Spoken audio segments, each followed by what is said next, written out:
Hey guys, I'm Aaron, and today we're going to talk about setting up your template and your default template in SketchUp.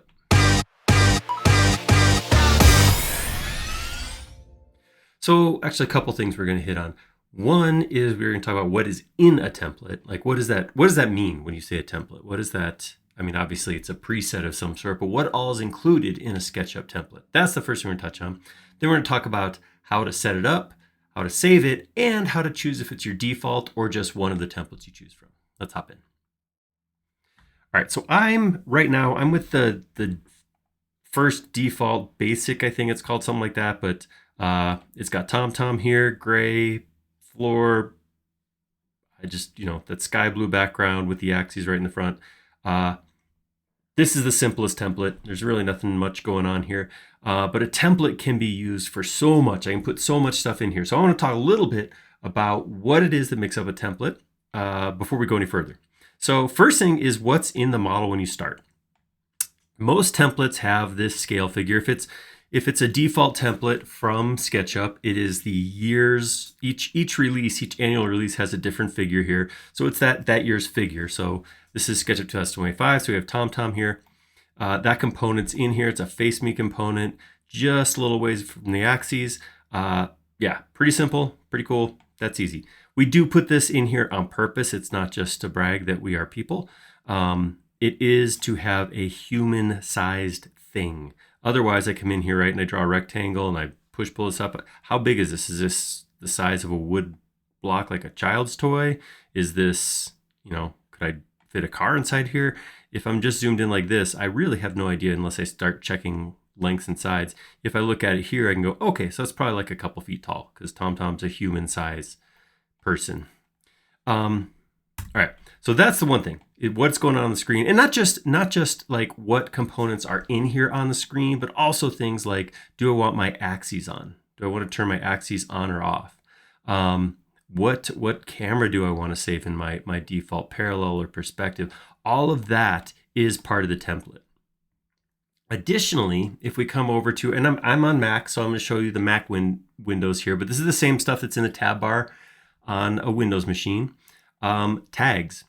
If you have tags created and you save a template, that template will show up with tags. So this is really cool. If you do, similar work day after day, you design houses again and again and again, you do landscape, you do whatever it is you do, if you use the same tags repeatedly, you can set them up in your template, save that template, and they'll show up automatically populated.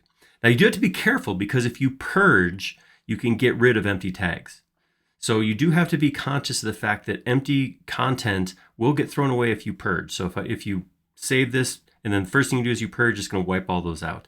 But if you want to populate tags, you can do that and they'll show up in there. Likewise, styles. So in here, this is the default style, right? So I got this style here, and I could go through here and see, okay, I got edges and profiles. All my lines are the same colors.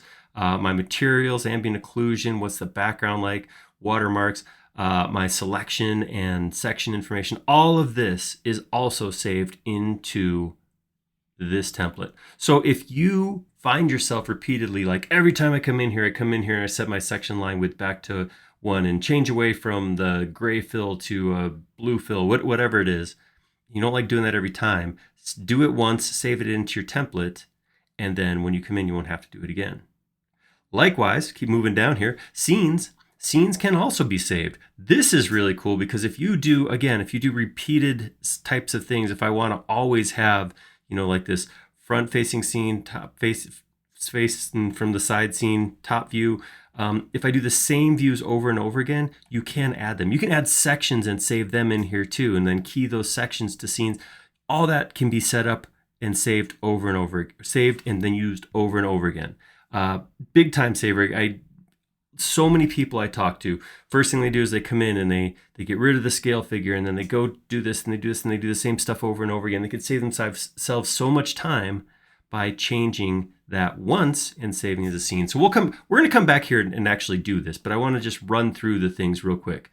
New to SketchUp 2025 is, of course, environments. So you can see right now we have no environment in this default scene. So if I wanted to come in and say always start with the same environment and then choose how does that actually get applied, I could set all of that up right here one time, save it, and then always show up that same way. The other thing is components, right? Components, if you have components that you use repeatedly, so I always drop in the same 2D scale figures in all my drawings. I use the same face me trees. I use the same, whatever it is, the same furniture, cars, whatever set dressing, you use the same one all the time, you load it in every time. You can save it in here. Not even, it doesn't have to be in your model. You can just save it in as a component and it will be here in the component browser ready for you to drag in. Now, point of clarification, like the rest of these aren't going to affect the file size so much. Once you start adding components, it is going to save that file into your template. So starting a new file, if it's got, if I put 70 components in here, sounds great because I have everything right here ready for me. The problem is every time you open the model, even though they're not on the screen, if they're saved in here as components, it has to go through and open all those up, make sure they're all there. So this can weigh down an empty template by saving a bunch of stuff in here. So just something to note there. Last couple things, fogs. I've never pluralized fog before, but I guess it would be fogs. Fog settings, maybe that's where I was going. Fog setting and shadow settings can also be enabled and set. So you can actually come in here and choose how do I want those to go, and they'll be saved also. So if you always build in the same location in like a certain time of day to show your model, you can set that all up and save that in there. Some other things, of course, if we do come up here, go into settings, this stuff is going to be saved in here too. Actually, this is mostly SketchUp stuff. So I'm just looking. Nope, all of this is saved regardless. So these are all settings that apply to all of SketchUp, no matter what template you use. Over here in Window, however, when we go into Model Info, this information is going to be saved into the model. So if you have a preferred unit of measurement, or you want your dimensions to appear a certain way, or your text, you can set all of this first and then save that. That will get saved into your template as well. All right, so having said all that, let's make a template that's different from the default. All right, I love TomTom, but let's change this up so it's immediately noticeable as a different file. I'm going to drop a new face me in here, and we're going to stick that in. And this is just going to immediately tell me, oh yeah, this is the good stuff. All right, so different face me character in here. That's awesome. Let's change some background stuff too. So I'm going to come in here to scenes. Nope, not scene styles. Let's go. I'm just going to edit the default. I'm going to turn off my profiles. So you just get the default length everywhere. I'm going to leave it all as black. I like all the default materials, faster transparency rather than nicer. I prefer that. Some people really like that, multiple levels to see through, but I think that faster is fine. I am going to turn on ambient occlusion because I like it. You guys watch the videos, you know I like it and I talk about it a lot. All right, over here, I do want to turn on the ground. That green color is offending me. All right, let's go grab like a brown, or no, let's just go with the gray. Let's just keep gray. Okay, the silver, that looks nice. I'm going to turn off show ground from below. I'm also going to turn off sky because I don't want to see the sky, because the next thing I'm going to do is pop down to environments and choose an environment I like. I kind of like that one. That's nice. I don't know if I've used that one. The Highlands. Ooh. We say edit. Yes, I want to use it for reflections. Yes, I want to use it for sky dome. And then I can, if I want to change this exposure or how that affects or interacts, I can change that. But you know what? Highlands is boring. Let's go. That's better. I want to get some sky in there. At sea. Now I'm just being midday. That's gonna give me shadows from above. That looks cool. I like that. Okay, so I got that in there. Let's say I have, I'm gonna get rid of the components that I don't actually use. So I'm gonna get rid of those guys and I'll just keep this one in here. If there's some other stuff I wanted, right? Like if I wanted more than just a person in here, I wanted, like a little table or something like that. And then maybe I'll drop in a prop that I like. I'll put this wine glass in here. That's a big wine glass. I should probably shrink that down a little bit. All right, so if I had something like this where maybe I was doing a series of models for a bar or something like that, where I want to start with something, I don't know, I'm making stuff up. But I can bring that stuff in here and then I can actually have it as part of the model. So if I save my template right now, when I start up a new model, this would be Aaron, this would be this box, this would be the wine glass would show up. If I just wanted the scale figure, I could get rid of this. And you notice because I pulled it in, the wine glass is still part of the model. So anything I drag in here, it's going to already be here. So when I start this, I can just grab it, drop it in, and I'm set. Additionally, like I said, here's the other stuff I could come in and add. I could say, I always want to keep a fog on. I don't like use fog very often. If I'm doing something real big and want to fade out the back, I'll use fog. But as a default, I don't like that. Same with shadows. I like shadows, but I don't love the toll they take on my modeling process. It's a little too much work to do shadows once you get a complicated model. So I'm gonna turn that off too.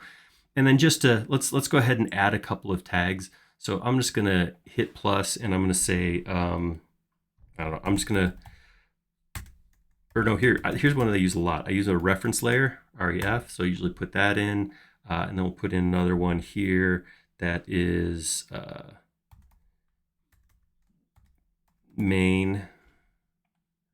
And then maybe we'll do like a remodel or existing. We'll put a tag in there called existing. There we go. So we got a couple of tags in there. I could save that in. I could get the look that I like. Where do I want this to be? Once I've got all that put in, it's all set up the way I want. I go to File and I hit Save as Template. When I click Save as Template, it's going to say, what do you want to call this? And I'm just going to call this Aaron Template because Aaron made this template. That's why it's called that. All right. So we have an option here to set it as the default template. If we go ahead and hit save right now, stuff's going to flash. And then this actually popped open on my second monitor. Here is a brand new untitled thing with that template. So if I close this and I say File, New, because the default template, that new, it keeps coming to my other screen, that new window is always going to look like this. If I say File, New from Template, it's going to pop up and say, okay, which one of these templates do you want? So here's all my default ones, right? This is the simple that we were working from before, but over here in My Templates, I have all the templates I've created before. And you see this little heart here? This is the default. Only one of these can have my heart. My heart only goes to one template. That is the one that's going to show up if you just hit New. So if I was to come back over here and say, okay, architectural is actually my favorite, then when I just say File, New, it's going to pull up on the other screen, of course, that default architectural template. So if I go back into New from Template, hop back over here, this is the one I want to see when I start new. File, New, boom, on my other screen, of course. There we go. And again, because it's part of the template, if I come over here to tags, I will see, okay, here's my empty tags. That's awesome. If I go to components, oh, here's my wine glass. Even though I haven't, it's still big because I didn't rescale it before I, yeah. But that's still part of it, right? That's still part of my template. So it shows up in there and is ready to use. So maybe a wine glass isn't the perfect thing to add in there. But like I said, if you put cars or 2D people into all your models, that sort of thing, you can do that and then have them just show up automatically. But that's it. That is how easy templates are. The other thing to mention is that templates are just SketchUp files. There's nothing magical about them. They're SketchUp files that are saved into a specific location. That location is in your settings menu. And if we go to our paths, we can see, hold on, I can't talk and look at the same time. So here's a list of our templates. But if we go to files, we can actually see where our templates are stored right here. So any files that are dumped into here become potential templates. So it can be literally anything. Any SketchUp file you have can be saved into this folder. It will show up as a potential template and can be chosen as the default. So there we go. Templates are a funny thing because they're another one of those things where people get concerned with or worried with poking at or changing or messing with. You can't mess up the default templates, right? Those default templates are saved, they're hard coded. You can't mess up a template that comes shipped with SketchUp. As far as creating your own, like I said, it's just a SketchUp file. People think there's like, and I know like in some things, Microsoft Word, there was a special file format for templates and there was something different set apart. It's just a SketchUp file. It's a SketchUp file in a folder. SketchUp recognizes it as something. That's it. That's all there is to it. So I highly recommend, if you look at your workflow, when you start a new model, do you go in and start clicking and changing stuff? If so, you should consider making those changes, saving as a template, and saving yourself steps next time you model. If you like that video, click like down below. And if you haven't already, please do subscribe. We create several videos each and every week, and you'll be notified of all of them if you subscribe. Most importantly, though, please leave us a comment down below. Did I miss anything with templates? Do you have a way of using templates that I didn't touch on? Do you have questions specific to templates? Or do you have an idea for a new video, something we haven't done before, or something we need to go deeper on? Let us know down in the comments. We like making these videos a lot. We like them even more when showing something you want to see. Thank you.